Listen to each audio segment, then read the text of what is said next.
Première lecture nous présente Élie comme un prophète redoutable par ses prodiges, passionné par la parole de Dieu, un homme de feu et de conviction, engagé pour Dieu.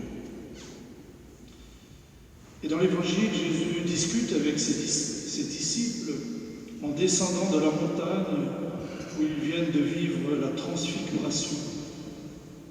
Pierre lui avait proposé de rester là-haut, mais le Seigneur n'a pas accepté.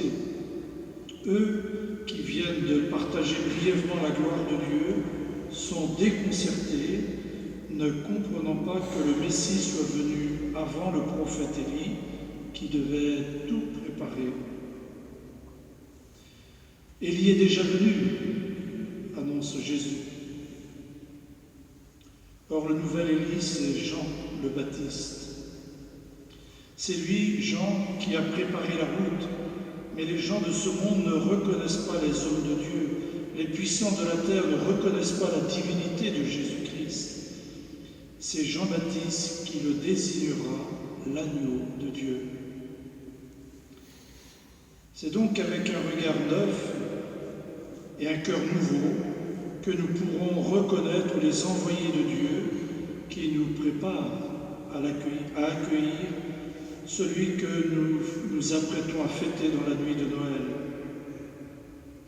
Tout le monde n'est pas enclin à le comprendre et encore moins à le vivre. Nous l'entendions déjà dans l'évangile d'hier. Pour le reconnaître et l'accueillir, il nous faut emprunter le chemin de l'humilité. Chemin d'humilité que lui, le Fils de Dieu, a parcouru dès le début de son entrée dans le monde, en venant vivre parmi nous. Sans rien retenir, ni le rang qu'il égalait à Dieu, ni la vie qu'il possède en plénitude, il est venu naître dans le sein de la Vierge Marie, vivre dans le village de Nazareth et mourir à Jérusalem pour que par sa résurrection, nous ayons la vie en plénitude, en abondance, la vie éternelle. Voilà, frères et sœurs, le chemin que nous montre l'Avent. Il nous présente la joie de Noël comme le fruit le plus doux de la joie de Pâques. Il nous invite à la nudité de l'enfant qui se donne au risque d'être rejeté. Il vient nous réapprendre à être et à vivre en enfant de Dieu.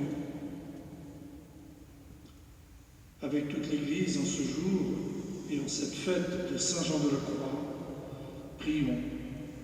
Prions la Mère de Jésus, Reine des Apôtres, d'intercéder pour que nous soyons des veilleurs actifs, précurseurs à la manière de Jean-Baptiste pour annoncer la joie de l'Évangile, afin que ce Noël soit vécu plus chrétiennement par les personnes que nous rencontrerons sur notre route.